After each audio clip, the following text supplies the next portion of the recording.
live here in a minute. Hey, Penny.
There's a gleam. Let's get the gleam. All right, let's go. Hey.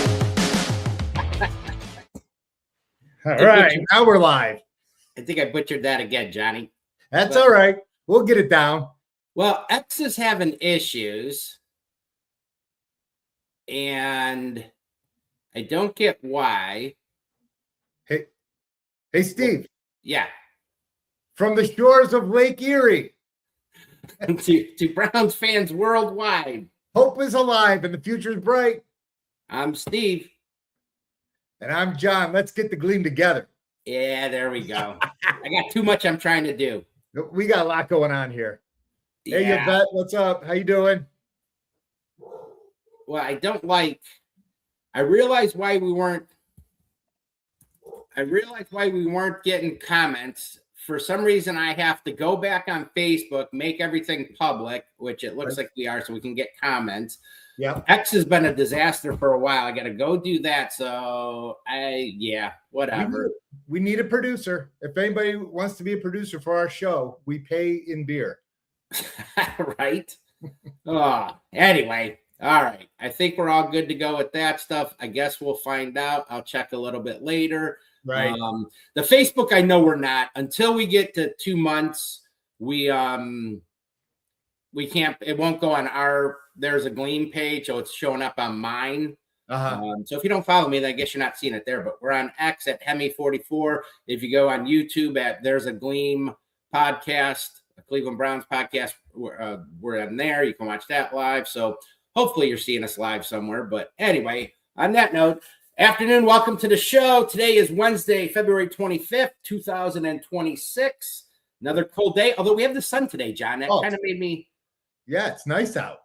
I hemmed and hawed this morning. I got up early. I'm like, should I go to the gym beforehand? Usually I'm doing stuff before the show, and I'm like, but I saw the sun, and I actually went to the gym before, and I just got back about 20 minutes ago. So, yeah, pretty pumped about that.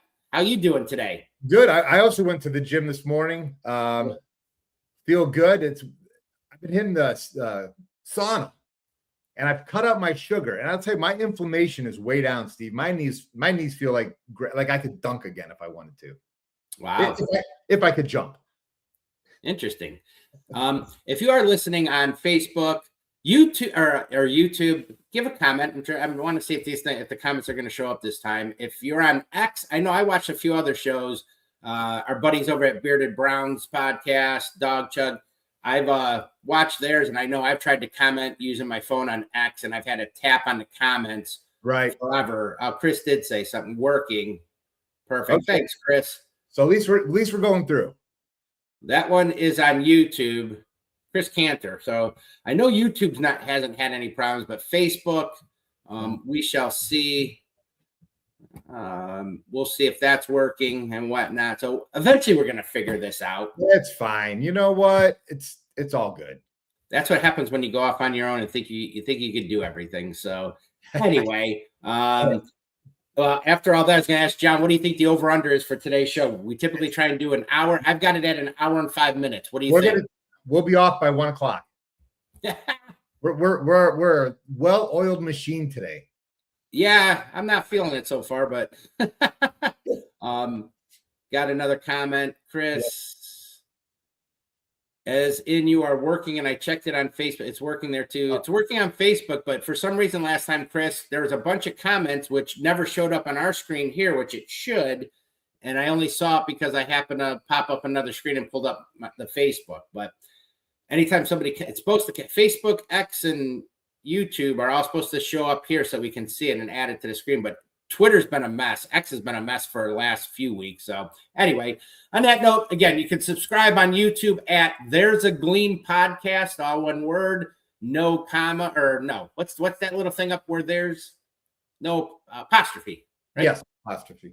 Jeez, I'm an idiot. You can follow us on Facebook at There's a Gleam Podcast. You can follow us on X. If you're watching on X now, that means you're already following me at Hemmy, HEMMY 44, and John is at Get the Gleam. Got John's TikTok up there. You can follow John at John, and I believe he's live now. At least you can see his beautiful mug. We're live on TikTok, so if you're on TikTok, thank you for joining. We appreciate it. If you got any comments about the Browns or anything, let me know, and I'll kind of blast them in there.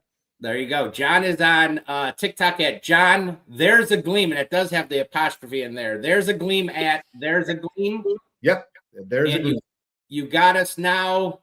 Last week, we are officially on. You can follow and subscribe on Apple and Spotify at There's a Gleam Podcast, a Cleveland Browns podcast. And look for our logo, because when we're with Fanatical Alps, there's shows, our old shows are showing up there. So the new shows now are on our Apple and Spotify. So if you look for our new logo with the orange background, that's There's a Gleam Podcast, Steve and John, you will be up to date. So we are good to go with all that. Lot to talk about today. Yep. I'm excited. So on that note, why don't we jump into some Browns news, John? What do you got? Let's do it.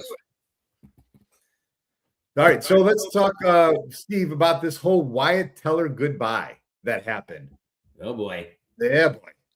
Kind of a mess. So Mary Kay Cabot reported it was doubtful that Jeremiah Owusu-Koramoah, JOK, would ever return to the Browns. Whoa. What? You said to talk about Wyatt Teller, and now you're on JOK. You already said goodbye. See you. What? Bye, Teller. That's it. The door hit you on the ass. See you later. Yeah, I'm sorry. I got mixed up with JOK and Teller. I don't know how I let that happen. But yeah, so Wyatt Teller said goodbye. He put a Steve, you have it posted up there about what he said. I can't see that. But yeah, that sucker is so smart. I pull out another screen. Do you want me to read the whole thing? No, it was basically saying, he enjoyed the time here with him and his family. And the thing with Wyatt Teller, what's really cool is we got to see his kids grow up here with his wife is very active on social media, Carly. Yeah. So we got to see a lot. We got to see the family. They were engaged at the 50-yard line at the stadium. So for Wyatt Teller to leave, it kind of sucks. I agree. It's yeah, I know you posted. I think he said that he was testing for you. Nope, we're not getting stuff. We're not getting the comments. I just went on Facebook. Chris put testing for you. Dominic Rossi put Go Browns, and Ron White, hi from the CLYC. That's the best club around. For some reason, they're not showing up. But yeah, I agree. Teller said, from proposing on the 50-yard line to his wife, to both his kids, being born here. That was a great trade. A lot of people forget, but John Dorsey made that trade with Buffalo. That was a great trade. Yeah, that turned out to be one of his best trades. And I know what I've been banged up a little bit, and maybe it is time to move on. The Browns, I've been saying it. They need to get younger, faster, stronger, more physical. And not that Wyatt Teller wasn't that, but Father Time catches up to everybody. Right. Yeah, I don't know what, last year was weird. I don't know if we'll ever get the whole story with it. What's going on or whatnot, but I don't know why he sat, that he got benched, and it was he made it sound like he wasn't playing well and he got benched. They made it sound like an injury, but it's a shame. Good player. I am guilty. You're right. His wife was pretty active in the community. She did this thing every year. I think it was at least 1,000 cards. Christmas time, she would put it out there about, if you want a Christmas card from them, DM her your mailing address, and I did it the one year. I did it for our girls. Uh-huh. And did you get a card from I Carly? did get a card. I went ahead and did it. I did it one time, and I did get it, which I thought was cool. So they were both active. I know they love the area and stuff. So yeah, it's kind of a shame, but you know what? Got to move on. Eventually, they all move on, right? Yeah, that's how it goes. Well, hey, can we talk about JOK now? Yes. Now you're as confused as me with that. I don't know what's going on with that. Yeah, so the whole JOK situation is a little crazy. Now, so Mary Kay reported earlier in the week that JOK was doubtful to ever return to the Browns and play for them again. Fast forward the next day, and then here comes JOK posting on Instagram with a caption, "Someone catch me up on the news," with a question mark. So what is going on? I think I've kind of uncovered a couple of things that might be happening, Steve. So one, Andrew Berry said he's not overly optimistic at JOK returning. Who did? Then I was looking at the watching the Cleveland Sports Show, which I love that show, and they were talking about how he's looking for a doctor to clear him, that he can't find a doctor to clear him to play. So that's the hang up. So I really think that JOK coming back, it's probably not going to happen, Steve, which is a shame because I would have loved to see him and Schlesinger together. Right. Yeah. Yeah, that's a bummer. I don't know. And then I thought last year, I thought he was done last year. I wasn't ever expecting to see him again, to be honest.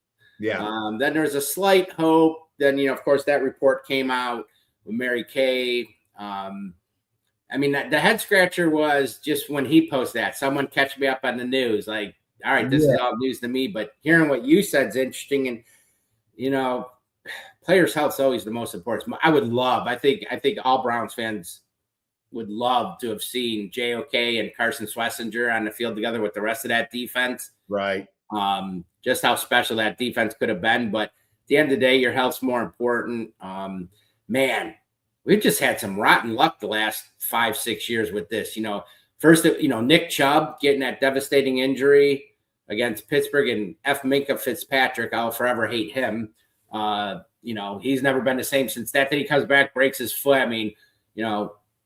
Going on to a Hall of Fame career, JOK, phenomenal defensive player. Now looks like he's done. What?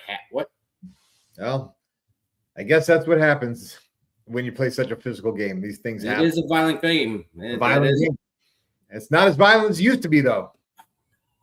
The good old days. The good old days when you got to wrap people around the neck and take them down. Right? No, man, no. Yeah, so I guess we'll wait and see. I know you said Barry, he's not very optimistic. Yeah. That's interesting with the whole doctors, waiting to try and clear him or trying to find a doctor that may clear him. So that's dude, if you're doing that, it's probably time to just say, it's not really worth it. It's not worth it. Anyway, there was some other big news yesterday. Yeah. Actually, so the Browns announced, and I have it here. Mm-hmm. The Browns announced, that's not the best picture, but Jeremy Fowler, I should say, reported yesterday that the Browns are adding longtime NFL coach Dom Capers to the coaching staff as a senior defensive assistant. John, I got to love it. We talked before about pass game coordinators, run game coordinators. Now they're senior defensive assistants. Yeah. But not a bad gig. I actually really like this move. Dom Capers was, he's been a very good defensive coordinator for a long time. The guy's 75, but, he was a former head coach as well. He's, I didn't know this actually when I was looking up some stuff. He's from Ohio. Interesting. I did not know. Yeah, he went to a high school in Byesville, Ohio, and I didn't know this either. He went to Mount Union College and was a linebacker. It said linebacker and defensive tackle. The Purple Raiders. Yeah, there you go. So, but yeah, he's been a defensive coordinator. He started with the Steelers. He had a bunch of assistant jobs before, but once he really got into the meat of stuff, he was longtime defensive coordinator for the Steelers. Then he became head coach of the Panthers for, I think it was 3 years, 95 to 98, I think that's when it was. Then DC coordinator for the Jaguars. Then he was the Texans head coach when they came. What is that? 02 to 05. I think he did another 3-year stint there. Back to defensive coordinator, I want to say with the Dolphins. And then I think he was with the Packers for a long time, till about 17, I think it was. And then I didn't realize this either. He's been a senior defensive assistant for several teams. Jaguars, Vikings, Panthers, and I think I'm missing somebody, and now the Browns. So I just got a comment from Sonic the Hedgehog VR TikTok. New Brown head coach is doing the right thing. So he likes what Todd Monken's doing. I do too. I mean, you got anytime you could add that kind of experience, like I said, Dom Capers, well respected, great defensive coordinator. You got, 2 new coordinators, the defensive side. So he can only help, right? Hopefully. Hey, he's a smart coach and he can do nothing but help this team. Yep, I agree. So one other thing, Steve, that point of news that we got. So, sometimes we bash on Andrew Berry. Well, quite a bit because we get so upset with the things he's done. But he's done better lately. Right. And one thing that I really want to commend Andrew Berry on, he won an award. Yes. He won the 2026 Buddy Tevens Forward Progress Award, presented at the 10th annual NFL Women's Forum. And this award recognizes his leadership in advancing inclusion and expanding opportunities for women in football operations. So no matter what we say about Andrew Berry, this guy is a progressive, moving forward in the NFL, giving women opportunities. And I really love that about Andrew Berry.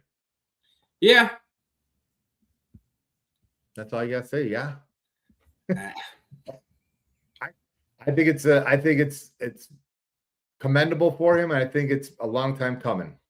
Yeah, I do. I just want to win. Well, yeah, I mean, but no, it is. What do you say? What they believe within 10 years or less, hopefully sooner, that it's not even a question of, hiring women, but, No, it's about including everybody. And I think that's what he's trying to get to. And so I commend him for that. I do agree with that. Hey, I don't care who you are, male, female, black, white, Asian, alien. I don't care. If you're good at your job, and not a bad person and can bring it playoffs in the Super Bowl this town, I'm all for it. So exactly. We are not biased at all on this broad podcast. So that's only Browns. I did not get on today to really check stuff, so I don't know if anything broke so far today, but pop onto some NFL news here. Let's see. Well, I guess we know what the big news is, what's going on here. It started the other day, the 23rd, 2 days ago. But we have the combine. This is one of my favorite times of the year. Yeah. I like the combine too. I like to see what these guys are going to do. Yeah. I'm a big fan of the bench press. How many reps they can do at 225. I love that. I mean, seriously, how many times so a long time ago, I could do 225, but honestly, I could do like one set of 8. And that was with the spotter. So these guys that are pumping out 20 to 30 reps is crazy. Yeah. Yeah. There's no way we're going to see that. Graphic. It looks so much better on my computer. No, in fact, I've been going back to the gym now 6 months. I don't even bench anymore. I use the machines, or I'm a big free weights guy. Yeah. Dumbbells and stuff. I've always loved doing that. But yeah, I don't even know. Well, shout out to my buddy and owner, Frank DeSico, former Notre Dame baseball player. He's the owner where I go. I belong to Ohio Sports Fitness, the OSF, we call it, O. It's over in Willoughby. He did a little contest. Frank's in great shape. He did a little contest where he had two younger guys. I don't know if they're high school or college, but he had them bench. And whatever the most they could do, he would have to beat them combined. These guys did 50. He just took, was it 135? I think it was 135. He took 135 and popped out 55 like it was 55 times like it was nothing. Wow. But yeah, here we go with the combine. I know you can watch it live on the NFL Network. I don't know how well you can see that, but A lot of stuff going on, a lot of the physicals, interviews, things like that going on these first few days. But tomorrow's when all the action really starts. So Yep. The action starts tomorrow on Thursday. Yeah, Thursday it starts 3 p.m. and then they replay this stuff constantly. But Thursday you've got defensive line and linebackers working out, and also the kickers. Everybody, hey, we all love the kicker, right? When they make it. So yeah, defensive line, linebackers. I'll be interested. You think the Browns could go D line or linebacker in this draft at some point? Yeah, later in the draft, fifth. I can see that. Later, just for some depth. Yeah. I think the rest of the day is all going to be jam-packed. They go again Friday, again 3 p.m. This will be big. I think defensive backs and tight ends both are in play for our draft. For sure. So that'll be fun to watch. Although so many guys don't do stuff anymore, it kind of takes away. But Saturday's a huge day. It's got the running backs, quarterbacks, and wide receivers. And I don't know if we'll go running backs this year. I like our running backs. I think we're pretty well set. What about you? We took 2 last year. Why would we take any more? I think we're done.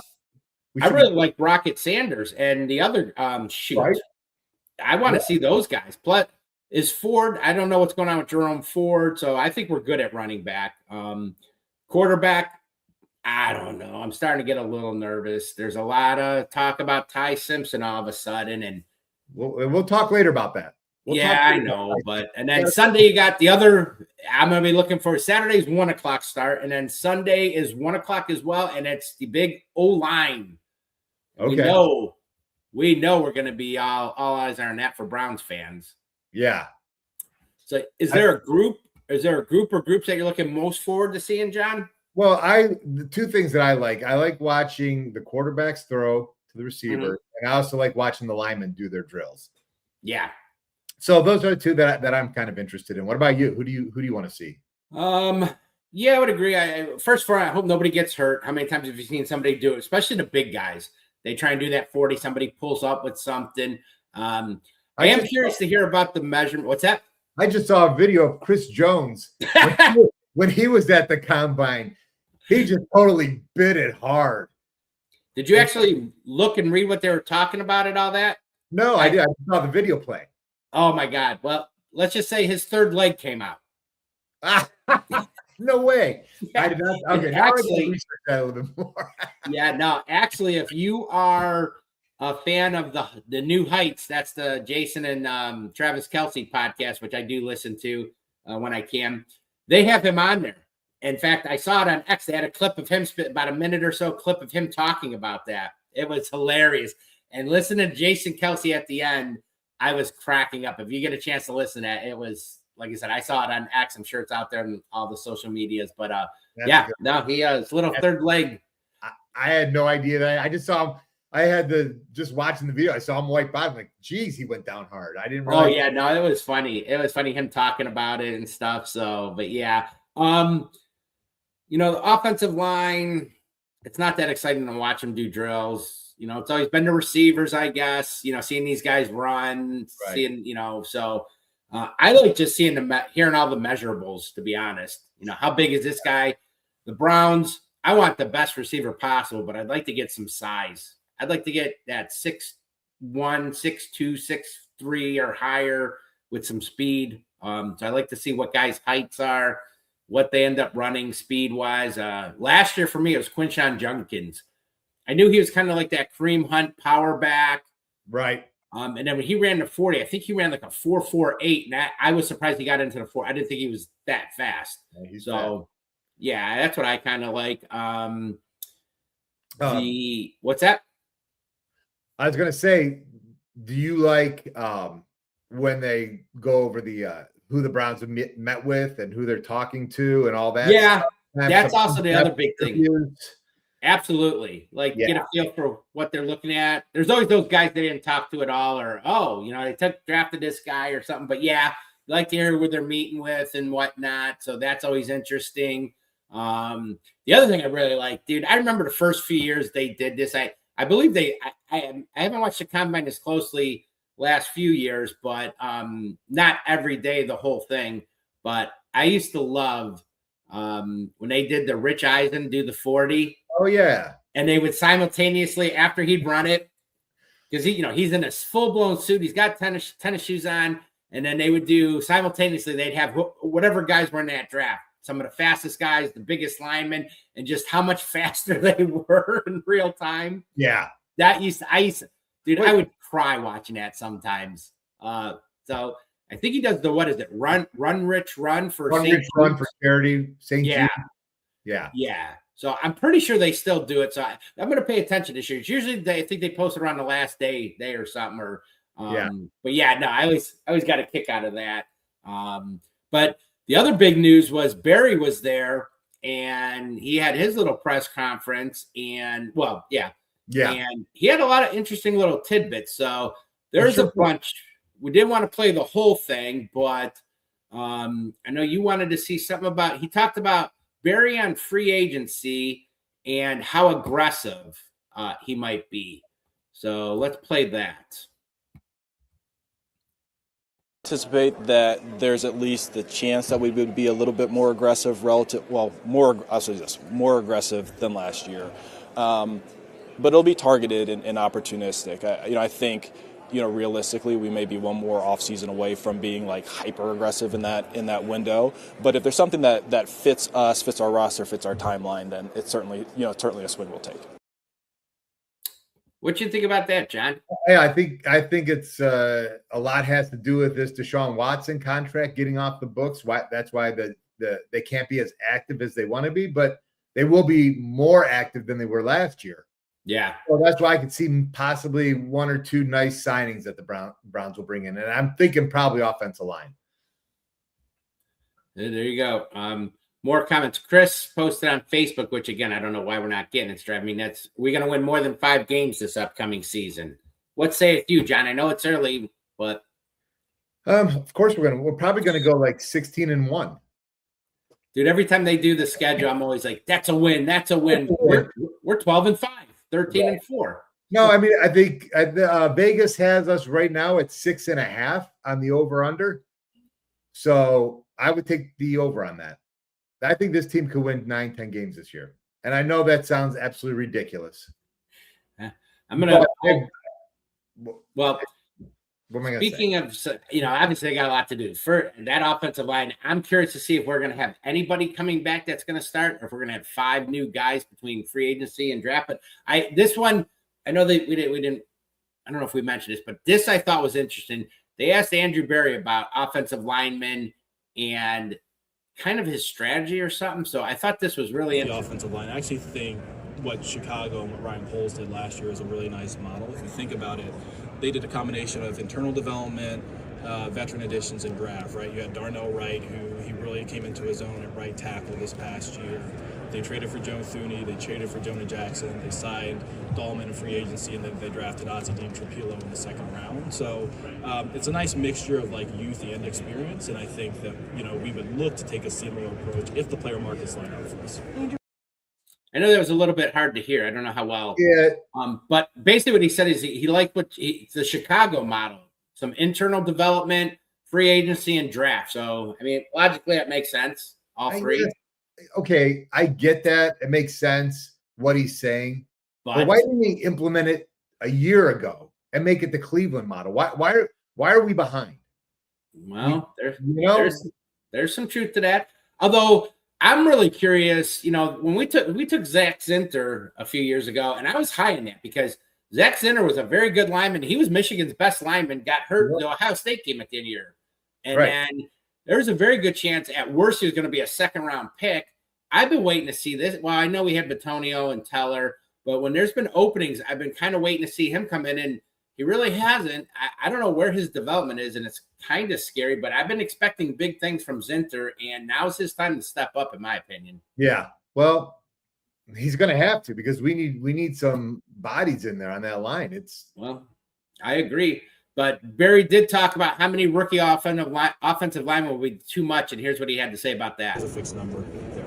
You'd be comfortable with 3 rookies? If they're the right ones.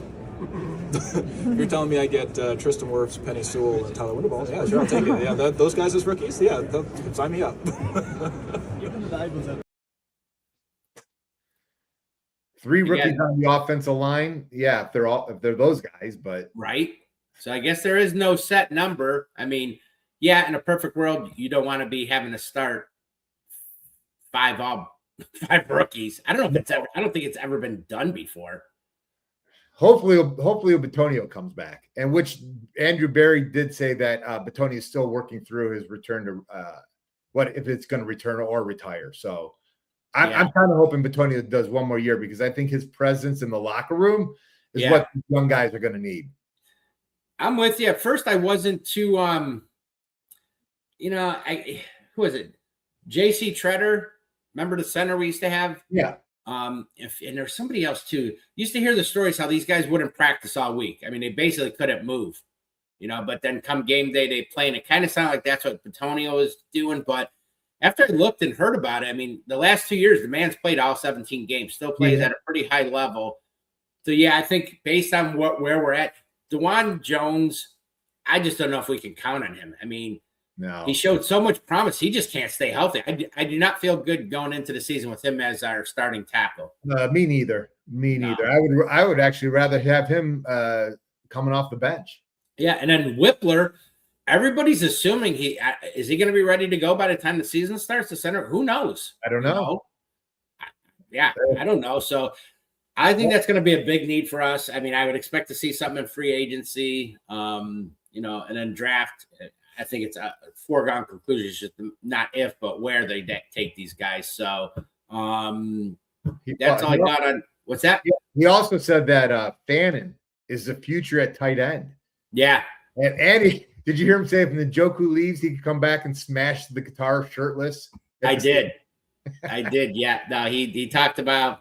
I did see that. They talked about the tight end room. He talked about Monken and what it's been like the last month and stuff. I thought this was interesting, and we weren't going to play it, but I think I am going to add this. All right. Since you did the promo the other day of catching our show and having all the quarterbacks, they asked them about Sanders and what they want to see from him. So here's what he had to say about that. All right. Not putting the ball, playing more efficiently, not putting the ball in harm's way as much, would be important.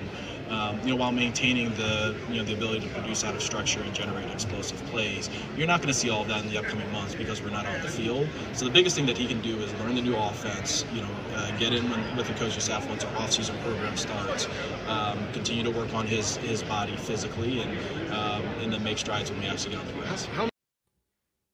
Makes sense. Yeah. Let me ask you this. Yeah. If they did truly an open competition this year, okay. And by all accounts, it looks like Deshaun Watson will be healthy. But if you had him, Sanders, and Gabriel all healthy, and look, it's open competition. Who do you think comes out of it? If I'm putting the player out there, it's Shedeur Sanders. All right, but no. Who do you think? If I'm the Browns, they probably want Deshaun Watson. I mean, who do you think in a fair competition is the best quarterback? Ooh. Steve, I hate to say it. I'm probably going to say Deshaun Watson. I agree. I don't want to see him. I thought we were done. I mean, I thought that ship had sailed already. I mean, the owner came out and said last year that Jimmy came out and said, "Hey, we took a swing and we missed." I mean, that pretty much tells me it's over. Like, we're done. We're not doing this anymore. I think they're talking themselves into Deshaun Watson again. Wouldn't it be so Browns after all this debacle that for whatever reason, use your imagination, Watson steps on that field and plays like the player you thought you were getting? Yeah, and then Steve, what's going to happen? Deshaun Watson's going to start. He's going to have a phenomenal year, go to the Pro Bowl, and then he's going to want another contract. No, I'm done. I agree. You know what? So if he plays great, would it give him another contract next year? I don't even want to be in that situation. Best thing for me, my hope, and we'll talk more about this down the road. We're getting ahead of ourselves, but yeah, I totally want to see Shedeur go this year. This is his year. I mean, at first I want to see him get some linemen and some receivers to help him out, but I want to see this kid. If they take a quarterback at some point, although people are talking about that Nussmeier from LSU, Drew Aller, if he comes out last year, some people thought he would have went second to the Browns. Now I'm seeing mock drafts with him in like 7th round. Right. Could I see them taking a shot? He did talk about that too, about taking quarterbacks every year. He's not opposed to it. If they take one early like this Ty Simpson, that's going to blow my mind. And dude, that's going to be a cluster F if that happens. All right, I'm getting ahead of ourselves. We got a lot to talk about, but just came to my head. I'm like, what if the Browns took Caleb Downs and Ty Simpson in the first round? Would you lose your mind? I would walk out of my own house. We got to decide where we're doing our draft party this year. I'd be pissed. Yeah. I mean, not so much on Caleb Downs, I guess, but I do not want Ty Simpson. Not impressed. You Right. have to trade Shador. At that point, you don't say we're making a competition. It's going to be, I mean, look what we went through last year. Can you imagine this year? I can't That's a do it again. waste. I can't do it again, Steve. I can't do it again. I'm No. tired. One other thing about Berrien at the combine, he did have and I totally first off, I didn't realize he's a free agent, unrestricted. He did have an interesting comment about Martin Emerson. He said that Emerson is doing a nice job, in rehab from that Achilles injury, but said the future with the Browns is unsettled with free agency approaching, and that he's I did not realize he was for some reason I thought he was one more year. What do you make of that comment? And do you see him coming back next year with the Browns? Or I've been following Martin Emerson on TikTok, and he's putting up videos of him working out. He looks in great shape. Does he? But I think they're probably going to look more for a slot corner than have another guy on the outside. So it kind of leaves Emerson on the outside looking in, and he might not be back. Yeah, I don't, man, it's interesting. I kind of forgot about him. And, he's up and down. First couple of years looked great. Then he's kind of struggled. Then, of course, the injury. I mean, at the right price, but I do think defensive backs are definitely in play for this draft. So I do too. I guess we'll just have to wait and see. So on that note, we got a new segment we're kind of doing. Kind of it's an old segment, but it's renamed. It's renamed. It's a new segment. We gave it a new name, and it's called Steve's 2-minute drill. Dun, dun, dun, dun. New segment alert. Look at that fancy scrolling on the bottom. Yeah, Steve's 2-minute drill. Basically, we used to do our therapy session where I'd find different things, whatever, talk about, usually unrelated to the Browns, or it could be whatever. But it could be whatever in the world, basically the wide world of Steve's sports. Yeah. Well, for me, this one I did, the only thing I could think of was the Olympics. So pretty much most of my stuff was all Olympic related. Yeah. Love the Olympics. What's that? I love the Olympics. I do too. Do you like the winter or summer better? I like the winter better, actually. Do you? Yeah. I don't know why, because I hate the snow, but I like winter. The winter Olympics. Yeah, it's pretty awesome. Anyway, so starting off with that, my first thing was the medal count.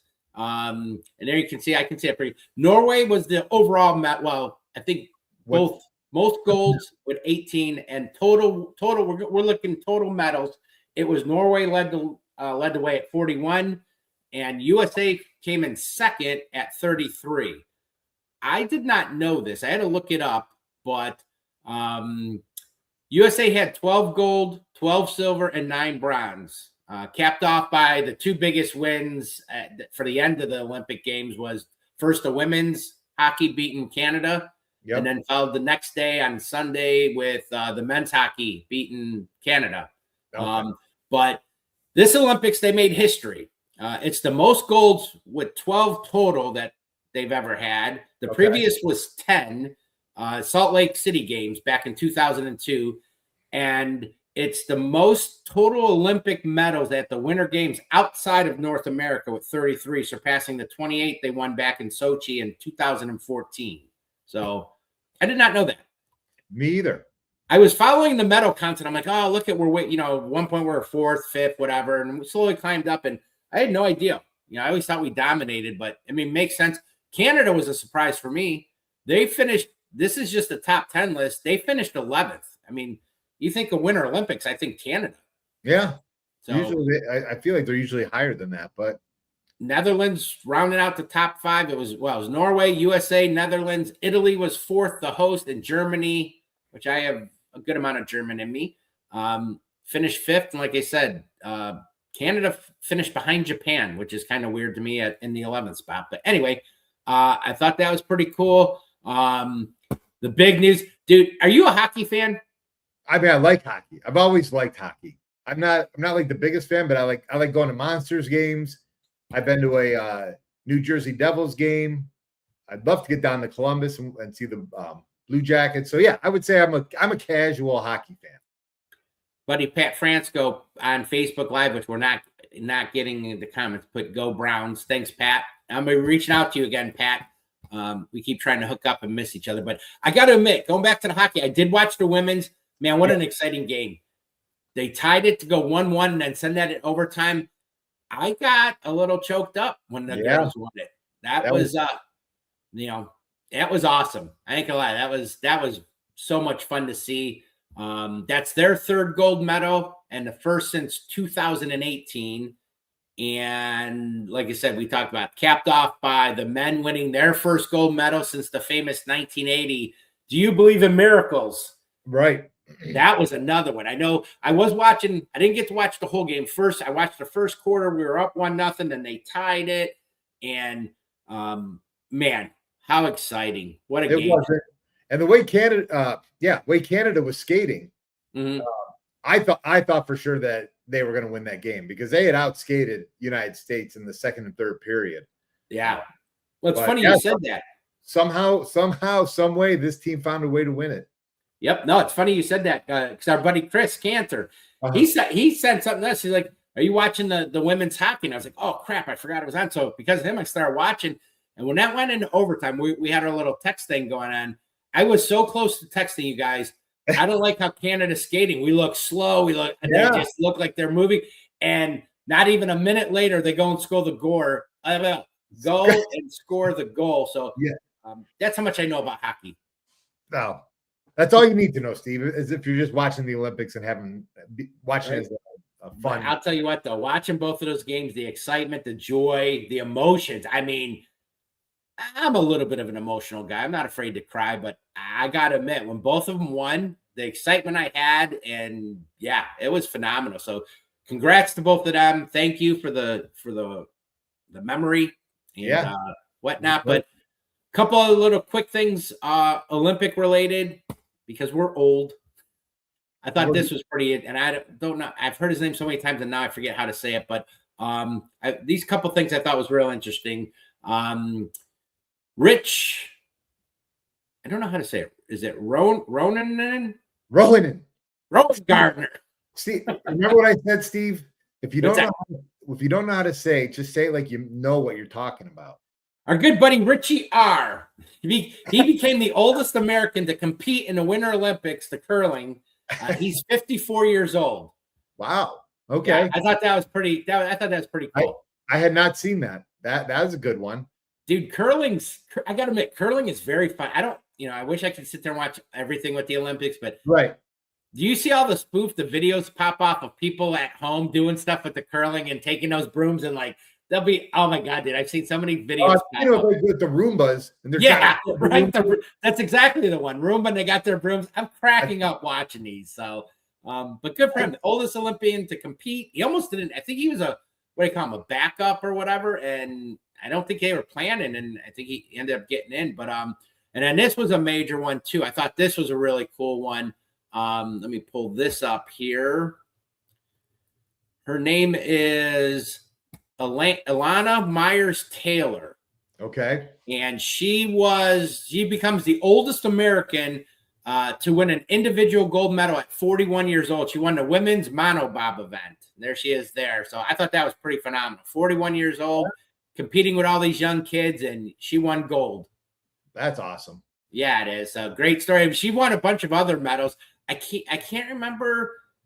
It may have. I don't know if it's her first. Darn it! I knew it before, but anyway. And one last little info thing I had here was, and we're doing good on time, by the way. Good. Normally, we're just getting out of the second segment, so. But this one was pretty cool. But the final thing was, here's a picture of both men's and women's hockey on the screen. It is 2006 Olympics marked the first time that the U.S. men's and women's hockey teams both won gold medals at the same Olympics.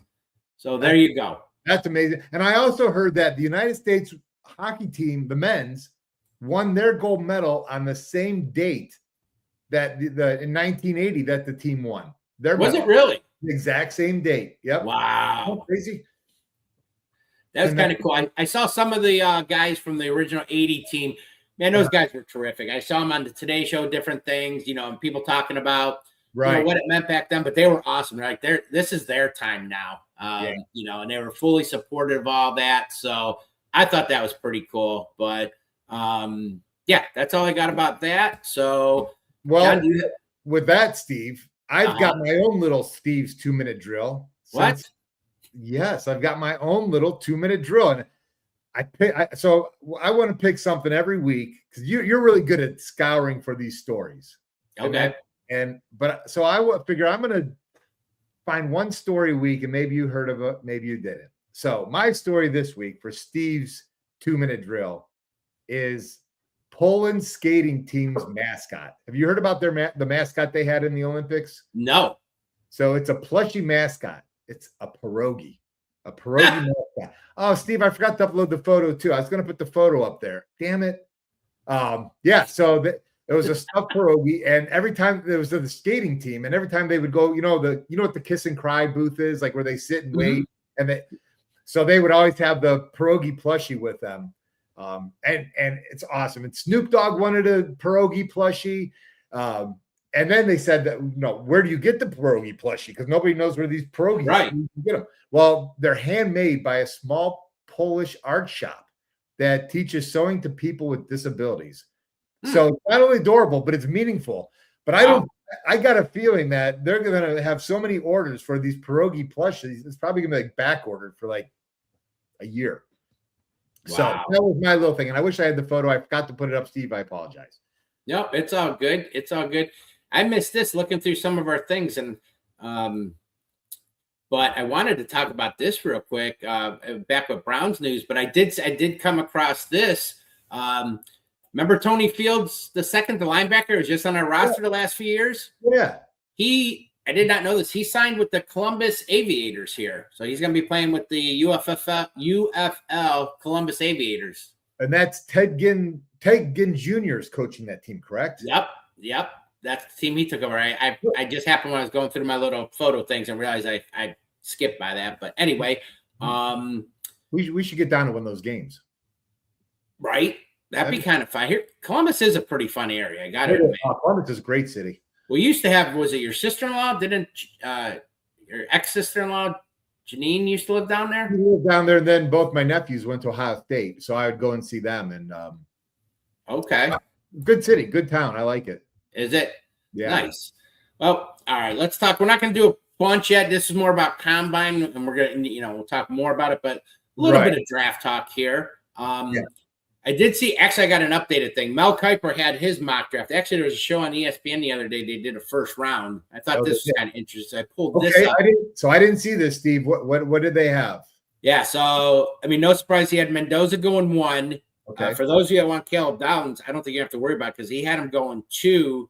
Wow. I believe is that the Raiders at 2nd, right? Yeah, I thought our Raiders have the number 1. What am I thinking? Jesus. Sorry. They got him going 2nd, Caleb Downs. Okay. They had the linebacker. This one surprised me. David Bailey going 3rd. 4th was Arvell Reese, the Ohio State linebacker, going to Tennessee. Makes total sense. Right. 5th, it depends how you feel, if you like the lineman or what, but they had 5th, the New York Giants taking the tackle, Spencer Fano. Okay. Then who do we get at 6? And with the 6th pick, Mel Kiper had the Browns, our Cleveland Browns, taking. Ling de ling. If I wasn't so slow, I would have thought about this. And yes, that's the bongos. I like bongos. I love that. They had the Browns taking Carnell Tate with the 6th pick from Ohio State. Yes. I wish this draft was real. Right? Sonny Styles, Ohio State player, going 7th. I'm not going to read through all of them. Fast forward. Go to 24. Go to 24. Who does Mel Kiper have us taken? Well, thank God in this mock draft at 21, he had the Steelers taking Ty Simpson, the quarterback from Bama, which I'm good. Get him out. But unless he ends up being phenomenal, then you won't be good with it. But okay. That is true. I'm hoping Pittsburgh goes through what we've gone through for the last 20 plus years in their quarterback woes. So with the 24th pick, they have the Cleveland Browns taking offensive tackle from Georgia, Monroe Freeling. Okay, I'll take it. I don't have a problem with that. So I don't have a problem with it. Love it. Not too many surprises. Jeremiah Love, the running back. I thought this was interesting. Going 9th to the Chiefs. I could see that. They could use a running back. I think Pacheco's out. I know Hunt's there. He's older. He's a nice additional piece, 1-2 punch. But yeah. A lot of people talked about the Browns with the first pick taking the tackle from Miami, Francis. How do you say it? Mauigoa. It's Francis Mauigoa. They have him going 11th, so we shall see. It's the first one. I mean, we got so much to shake out before this. You got the combine, you got free agency starting after that. So once they go through free agency, we'll get a good feel of what they're doing, and maybe that'll make it a lot clearer where the Browns will be going at that point. So I'll be honest. Well, a couple side notes there. Mary Kay Cabot, yes, Cleveland writer. She wrote something. What did she write just recently about that, John? I have no idea. What did she write about that, Steve? She put that the Browns and Andrew Berry will explore another blockbuster trade down in the draft, trading down from 6 in the hopes of finding a blockbuster deal like last year. I'm not opposed to that at all. What about you? What do you think? Would you trade? Yeah, I think. I mean, it's going to be tougher. You don't have the second pick. You don't have a Travis Hunter. I don't know. 6, it's a little bit further, but maybe somebody they fall in love with a player.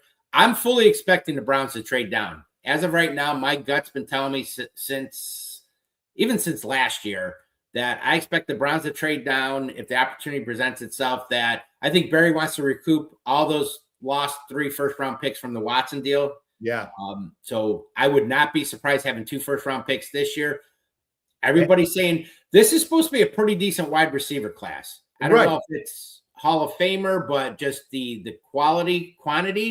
But everything I've read so far, next year, definitely quarterback is the quarterback class. Could be the quarterback class of all time, and the receiver class they say will be even better than this year. So if that's the case, I'm not opposed to trading down either, Steve. I think it'd be a smart move to collect some picks because you're going to have at least, 5 really good quarterbacks, maybe more.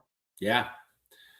I mean, a lot can change, but we'll see. And I mean, we know the big receiver coming out next year is the Ohio State Jeremiah Smith. See, how did I forget about that? Right. It's so funny. I remember watching it. I thought he was small. I didn't realize he's 6'3". For some reason, he hasn't come across as tall to me in a weird way.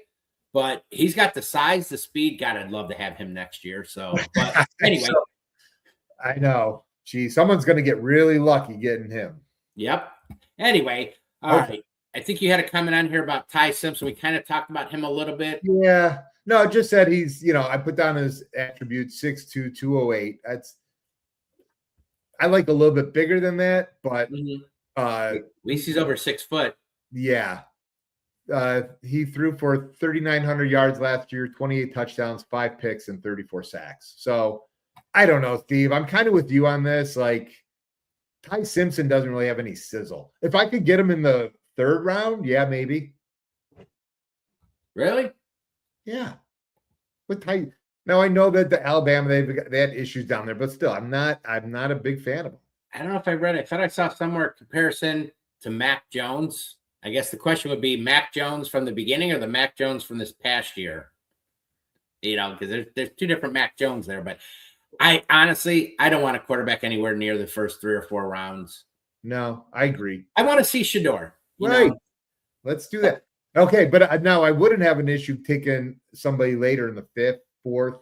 Yeah, I mean, two guys that do intrigue me, but I just don't want this debacle, especially if you really think next year's the year. I hate wasting. I don't want to say wasting picks, but I mean, you got to let these guys play, and it can't be a couple games. And so Nessmeyer from LSU does intrigue me because a lot of people thought he was going to, be higher and play better. And Aller, the Ohio kid. Yeah, from Hinckley. Yeah, I mean, those two do intrigue me, but to take any quarterback early on, I just don't want the fiasco. So I'm with you 100%. We'll see. Time will tell, I guess, right? So yeah. All right, my friend. We are going to move on to our favorite segment, and that is the land. And what do you got? This week is you. Right. So what I've got, we went to, Steve, you got the photos? I think John just kicked himself out with all his photos because he hit the wrong button. So anyway, on that note, I'll keep talking while he's doing that. I messed up because we talked about fish fries. And there you are. Go ahead. Keep talking. Well, I was going to say, I messed up because we talked about fish fries. Last week was the official kickoff, and I did go to a fish fry. I went to one locally by me. It's a Regovich Catering there in the East Lake, and I totally forgot to get photos. I took that one offline. That's okay. I told you that. What's that? How was it? How was the fish fry? I thought it was good. I went with my wife and my buddy Chris. We went.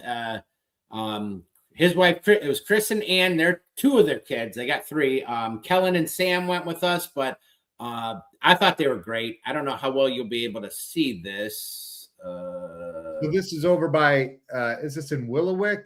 It's in Eastlake. I think it's, you get off the 305 exit off Route 2, and it's right on the marginal there. It used to be an old party center that they took over. Regovich Catering, they've been around forever. They do a ton of events. Their food's fantastic. A little bit pricier, but I think it's worth it.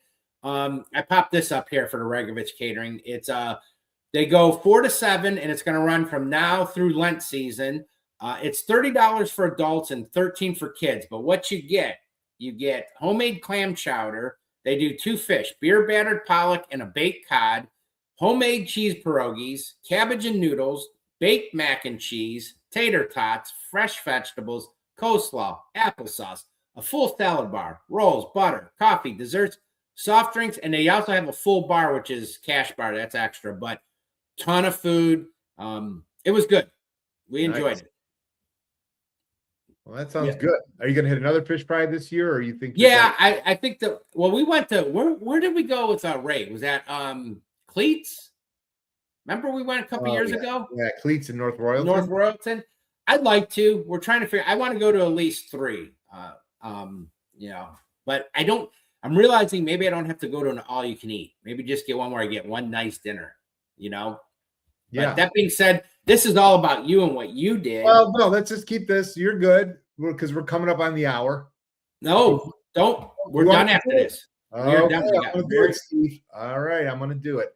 Do it. I've been looking forward to it because it's been well known. Italian is my favorite cuisine. I could eat it 7 days a week if my body would let me. So hit us up with what you did this week because I've never been here and I'm looking forward to hearing about it. So took a trip down to Little Italy, La Dolce Vita. It was actually my daughter's Maddie's birthday, so we went. We got a couple of her friends together. My other daughter Taylor and her husband. My sister went along with me and Aaron. Went down to Little Italy. So first of all, Little Italy, if you don't know, parking is tough down there. Yeah. So if you go to Little Italy, I suggest that you take get the valet parking. Went to the bar. You walk in, it's in a bar. The bar's right there in front. Steve, I'm trying to find the photos. I don't know where they're at. You got kicked out, which meant you lost anything you put are all gone. So you have to. Okay, well, let me paint the picture for you. Paint the picture. Walk in, nice bar. I mean, it was crowded. This is Valentine's Day weekend. I went, I think. Yeah, it was the 14th, 15th. And so then sit down, had a nice loaf of warm bread they give you. Mm-hmm. Then ordered a drink, Steve. I got a Manhattan with a Verno Amaro in it. And it was like a double. This thing was massive. Ooh. So I had that, and then then the owner comes around, and while you're waiting, he dishes up just a little special something he made, little noodles with some garlic and cream sauce. Excellent, loved it. I ended up ordering the chicken parmesan, One of my which faves. one of my favorites too. That's why I went with it. It was good. I'm just gonna say it was good. It wasn't blow me away, but it was Okay. good. I liked it. It was fine. Overall, though, the experience down there. Oh, Steve. Then I forgot the we didn't get dessert because everybody's pretty full, but they bring out a complimentary plate of fruit with mascarpone cheese. The mascarpone cheese, yeah, and you dip the fruit in it. Fantastic. So the whole experience of just going, and like I know it's tough to get down there, but the experience of going to Little Italy and just being down there and then the food and the culture, it's something special. I love getting down there every once in a while. So Yeah. La Dolce Vita, I would hit it up. Great Italian restaurant. Nice. Yeah, I've never been there. Mama Santos has always been one of my go-to. Yeah. Is it Gornino's down there? Actually, our buddy Joey Punto used to tailgate with his brother. What's that? Joey Punto. Hey, Joey. Joey's brother works from it. I've seen pictures for him making the sauce, but you're right. That is a great spot, great place. I don't go down there enough, especially later in the season, but summertime, it's the parking that turns me off. It's such a cluster. I have to try and park down there sometimes, but just pay $20 and get it over with. That's how I go during the week or something. It's not always weekends are obviously going to be busier, but yeah, there's so many good restaurants. And I'm surprised you didn't hit up Corbo's, or were they even open? It was closed by the time we got out. It was closed. Otherwise, that's a good thing, right? Always. No, you can never go wrong. So La Dolce Vita. As soon as you started saying, I started thinking of Ricky Martin, living La Vida Loca. All right, so cool. Check them out. La Dolce Vita in Mayfield Road, Little Italy there. Awesome. All right, my friend. We are wrapping it up. Yeah, we'll do a little bit where we got there's a Gleam segment, something to look forward to. You had brought this up, which I think was pretty good. And best thing to look forward to right now, you'd say, is what? The Cleveland Guardians. Yes, sir. Now I'm excited about this year. Are you? I am. I'm glad that Jose's probably going to retire here. Do you believe they signed him to a 7-year? He's the first player that I can think of, especially at his talent level, that openly took less. I'm sure the MLB Players Union was not happy, but he took less to stay here. I mean, he's got a valid point. The guy's making hundreds of millions of dollars that he'll never spend. Right. I mean, it's more important to be happy. But speaking of Jose, I did find this little gem. So if you're watching, you'll see it and you can hear it on the thing. This was spring training Jose Ramirez. The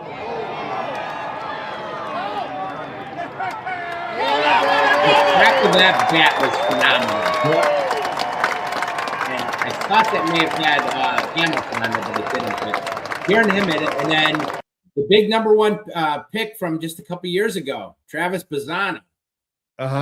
Battled some injuries. I did find this on here. This happened the other day as well. The 1-0, and he sends one in the air.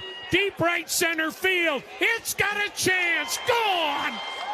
And that's why you don't get too concerned about Travis Bazzana missing most of last year. Stephen Votis said time and again this spring that the one thing they know about Bazzana, he can flat out hit. Yes, he can. I don't think he'll be in the. If you want to talk Guardians, we got to have our buddy from the dog truck, Roger. He is a baseball aficionado. He's okay. Yeah, that's his favorite. Yeah, that's his big one. So maybe we'll do something with the Guardians later this year. But there's definitely a Gleam going down at Progressive Field right now. I would agree. So on that note, I'm going to pull up our little banner here and want to say thank you for joining us today. We're excited again about our relaunch. We're still doing things to make the show better, so stay tuned. We're always, John's. I love the little promo you did yesterday. That was pretty cool for the show. Thank you. So eventually we'll get the whole. It's not us, believe it or not. It is not us with the comments not coming through. Twitter's had some issues. Hopefully that gets fixed here eventually. Facebook. It's not on our actual page until we're 60 days in. We've got enough followers. That's big news. So we meet that criteria. Now we just need to do that. But we're continuing working on things, new segments. We're hoping to announce maybe some sponsorships here soon. We've got some things in the work. Yeah. I know there's going to be another segment we've talked about doing called the tailgate. Right now, it might be called the Tailgate Zone. It'll be a new segment where we'll be launching, give you tailgating tips, ideas, reviews, and more. So I think, John, that's going to be kind of one of your specialties since you founded Lot Zoo, which was a tailgating one. Also working on a couple partnerships with some local animal shelters. One for sure, might do two. It might be a little ambitious, but we'd like to get involved with one of the animal shelters here locally and got some other things. So stay tuned with that. John, anything you want to add? No, that's about it. Just touched on some new segments we're going to be having, and we'll be working the kinks out as we go. Yeah, I know. Yeah, it's been fun. Like I said, next week, I think we're going to be talking more Browns news. Going to have the post-combine results. So I'm sure if the show's going to be focused a lot on the combine and the results and who lifted what, who ran what, this and that. So that'll be fun. Who helped their draft stock, who may have heard it with the Underwear Olympics. Whose third leg came out. Right. Any player you fell in love with for whatever reason. We're also going to begin on focusing on free agency. NFL free agent signing period begins at March 11th. So that's just a few weeks away here, 4 p.m. That starts the new year. So the legal tampering period, as they call it. So we'll start talking more about that. Again, please remember, you can see up here on the screen to like, follow, subscribe. We're on YouTube. Again, you can find us at TikTok. I'm on TikTok too. Yes, you are. Why is You're on TikTok too? I'm on TikTok, but my name's all messed up. I do have some followers. I got to wait 30 days, I think it is. I want to change it so it's not, there's periods in between stuff. I'm like, no, it's too hard. There's a lot to all this. There's a lot. You finally got me on. I've resisted for years. But anyway, subscribe on YouTube at There's a Gleam Podcast. Follow us on Facebook at There's a Gleam Podcast. You can follow me on X at Hemi44. Follow John at Get the Gleam. Like John said, TikTok. Now, do you have to say the whole thing? Is it John There's a Gleam, or is John it just There's a Gleam? Right? Just John There's a Gleam. That's okay. You can find him there. And we did it last week. We're hoping to do it again this week. You can follow and subscribe on Apple and Spotify. There's a Gleam podcast, a Cleveland Browns podcast. Look for our logo, the orange background. Again, we're on our own now, so we're different. Those usually will go up, if not later on Wednesdays, for sure by Thursday, we'll have those up. And again, just please subscribe, follow, like, share, help us spread the word. On that note, John, anything else, buddy? No, Steve, I just want to say it was a fun show today. It gets better and better all the time. And I appreciate all the hard work you actually put into all this. You're the driving force behind Get the Gleam. So just want to give you a shout out. Thank you. And go Browns. That's one of the nicest things you said about me in so long. Actually, I think you're the backbone of this. You're the one that's active on TikTok and all the social media and coming up with the reels. So it's all good. Oh, one last thing. I totally forgot. It's a partnership. There you go. Totally forgot. We went out last weekend, Saturday. For those that don't know, there's a podcast called the Bearded Browns Podcast, and we met up with our buddy Angel, who helps run that. Him and Mike, and they got Dr. Chad and Sam and a few other guys. But we hooked up. We wanted to reach out. Love getting to know some of the fellow Browns podcasters here and stuff. But we met Angel out at what was it? Beer Garden in Strongsville. Brew Garden, not Beer Garden, Brew Garden. Brew Garden in Strongsville. Had a great time with Angel. Hung out for a couple hours. Talking Browns, getting to know each other. Stuff. Great show. If you don't follow them, check those guys out. And a cool part was the guy kept coming to the table every so often doing stuff, and he finally was like, "You guys talking Browns?" He's like, "Did I hear you guys do a podcast?" And that's when we said, Angel does his Bearded Browns. We do There's a Gleam. Turned out it was Joe Mazzulla with the Orange and Brown Report. Yeah. And so we exchanged information with him. Shout out to Joe. Actually, I caught a little bit of their show yesterday on X. Good dude. Loved it. It was so much fun talking Browns. Dude, that guy knows his shit too. Well, Orange and Brown, I've been following them for a long time. Bearded Browns I follow. So just wanted to give a shout out to those guys. It was really kind of cool to see some other fellow podcasters and Browns fans and just talking stuff and having a good time. So on that note, We will see you next week, and go Browns.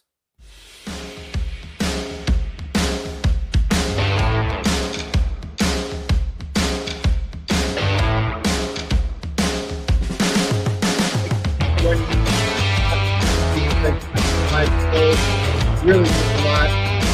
We do this every Wednesday. Around not like that.